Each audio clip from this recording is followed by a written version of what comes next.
Selamat malam, Ibu Bapak, Saudara yang terkasih di dalam Kristus. Kita kembali diperjumpakan di dalam persekutuan syafaat malam pada malam hari ini. Semoga semua ada di dalam keadaan baik, di dalam perlindungan naungan tangan kasih Tuhan. Lonceng ajaib, begitu judul cerita singkat yang menjadi bahan refleksi kita pada malam hari ini. Di sebuah kota kecil, ada seorang hakim yang bijaksana. Suatu kali terjadi pencurian di toko perhiasan di kota itu. Sang pencuri sangat pandai. Dia tidak meninggalkan jejak apapun. Oleh karena itu, setelah berhari-hari, polisi tetap tidak berhasil mengidentifikasi, apalagi menemukan siapa orang yang telah melakukan pencurian itu. Sang hakim lalu memanggil kepala kepolisian untuk mengatur siasat guna menangkap si pencuri. Semua penduduk dikumpulkan di balai kota. Sang hakim lalu berkata, "Aku telah meminjam sebuah lonceng ajaib dari sahabatku di kota lain. Lonceng ini telah kuletakkan di ujung lorong sebelum masuk ke dalam aula. Aku minta semua orang berjalan masuk ke dalam aula, dan sebelum masuk, setiap orang harus memegang lonceng yang ada di atas meja. Lonceng itu akan berbunyi kalau yang memegang itu adalah pencuri yang kita cari." Setelah semua orang memahami apa yang harus dilakukan, maka lampu dipadamkan. Tinggal satu lampu kecil menyala di dalam aula yang pintunya telah terbuka. Mulailah iring-iringan penduduk berjalan masuk ke dalam aula. Sebelum masuk, setiap orang memegang lonceng yang terletak di atas meja di ujung lorong di muka pintu aula itu. Dengan berdebar-debar, semua orang menunggu lonceng ajaib itu berbunyi. Tetapi, sampai semua orang sudah masuk ke dalam aula, tidak terdengar suara dentangan lonceng. Saat itulah lampu di dalam aula dinyalakan. Dalam suasana terang benderang itulah, hakim meminta semua orang menjulurkan tangan dan memperlihatkan telapak tangan mereka. Lalu para polisi mulai berkeliling untuk memeriksa. Ternyata lonceng itu telah diolesi sejenis tinta. Orang-orang yang tidak mencuri pasti tidak takut untuk memegang lonceng itu, sehingga tentu saja di telapak tangan mereka ada noda tinta. Sebaliknya, sang pencuri merasa takut sehingga ia tidak berani memegang lonceng itu. Di dalam keremangan cahaya ketika berjalan sampai di meja lonceng, ia mengulurkan tangan seolah-olah menyentuh lonceng itu, padahal tidak. Dan karena itu, telapak tangannya bersih, tidak ada noda sedikit pun. Ibu bapak, saudara-saudara yang terkasih di dalam Kristus, Injil Yohanes pasal 3 ayat 19 sampai dengan ayat yang ke-21 mengatakan begini. "Dan inilah hukuman itu. Terang telah datang ke dalam dunia, tetapi manusia lebih menyukai kegelapan daripada terang, sebab perbuatan-perbuatan mereka jahat.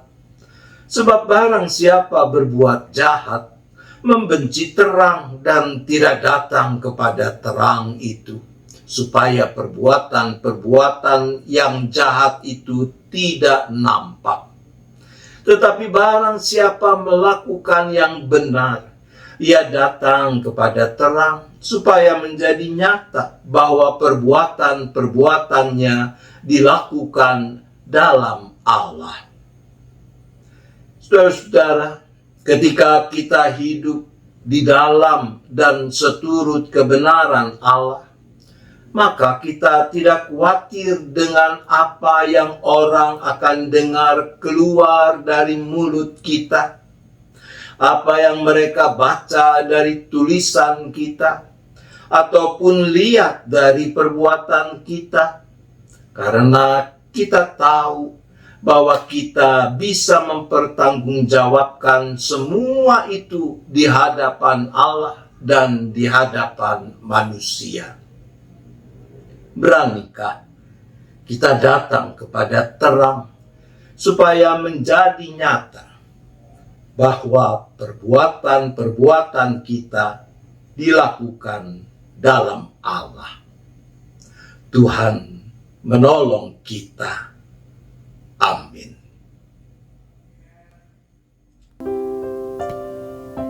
Mari kita berdoa. Bapa di sorga, ampunilah kami kalau di sana sini ternyata kami masih suka hidup dalam kegelapan dan bukan di dalam terang-Mu. Ya Tuhan, kasihanilah kami.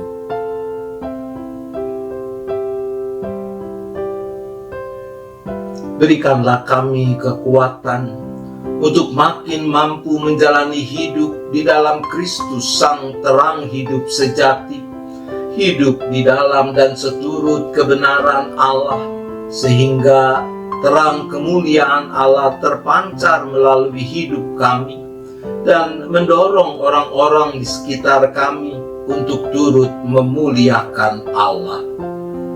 Ya Bapa, tolonglah kami.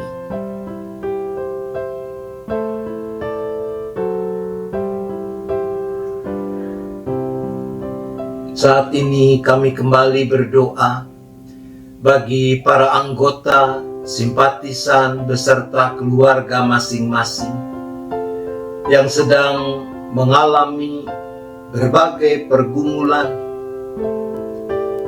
entah itu masalah sakit penyakit, entah itu persoalan sumber penghidupan, pekerjaan, usaha, entah itu masalah karena ketidakharmonisan dalam relasi antar anggota keluarga, atau yang sedang bingung, galau karena ketidakpastian dalam berbagai hal di masa depan. Kami memohon, kiranya Tuhan Engkau yang meneguhkan iman, pengharapan, penyerahan mereka, sehingga mereka tetap berpegang erat pada tangan kasih-Mu yang senantiasa terulur untuk menolong.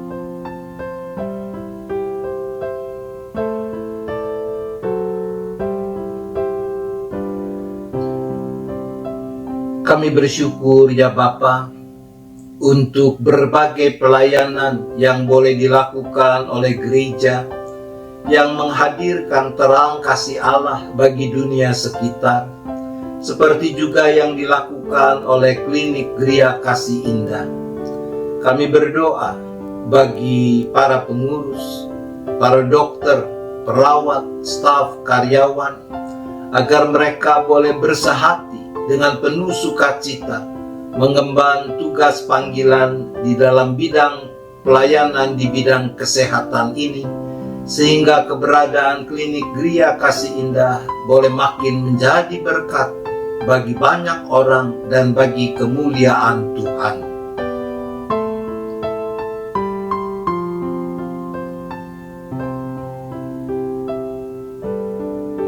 Kami berdoa ya Bapa, bagi gereja-Mu di mana-mana tempat, termasuk jemaat GKI Gading Indah, dalam mengemban misi Allah, di mana Allah mempercayakan gerejamu untuk ikut serta di dalam mengerjakan misi Allah itu, agar gereja Tuhan selalu dengan setia melakukan panggilan yang Tuhan percayakan melalui hidup persekutuan, pelayanan, dan kesaksiannya.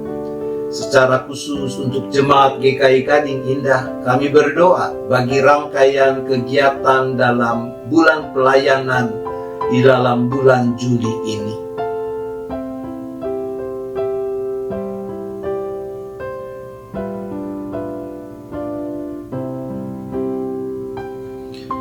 Ya Bapa, kami juga terus berdoa bagi bangsa dan negara di mana Tuhan hadirkan kami sebagai bagiannya.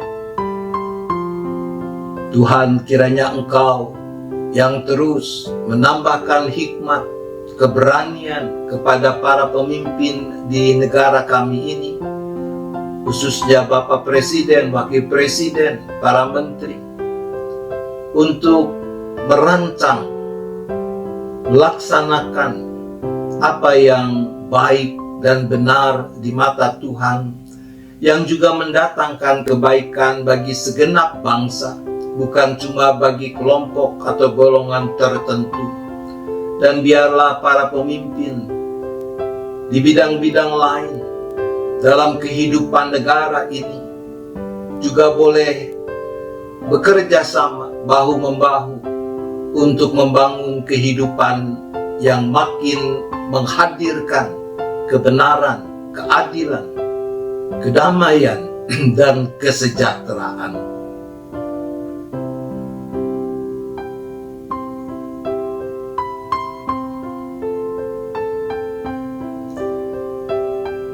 Kami berdoa bagi sekolah-sekolah yang sudah mulai dengan kegiatan belajar mengajar di tahun ajaran baru dengan tatap muka.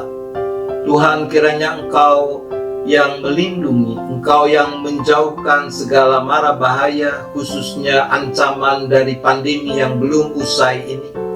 Tuhan, mampukan para penyelenggara pendidikan, para peserta didik, semuanya boleh dengan disiplin tetap memberlakukan protokol kesehatan sebagai salah satu wujud tanggung jawab dan peran serta mengatasi pandemi yang belum usai ini. Dan proses belajar mengajar yang diselenggarakan boleh berjalan dengan baik. Dan khususnya juga kami berdoa untuk lembaga-lembaga pendidikan di lingkungan GKI, BPK Penabur, Ukrida, Maranatha, dan yang sebagainya.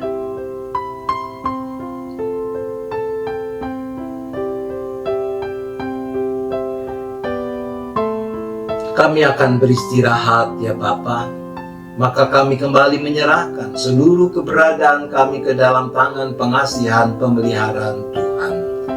Dijauhkanlah kiranya kami dari segala mara bahaya malapetaka. Terima kasih ya Bapa, kami bersyafaat hanya di dalam nama Tuhan Yesus Kristus. Amin. Selamat malam Ibu Bapak Saudara, selamat beristirahat. Tuhan tetap beserta kita.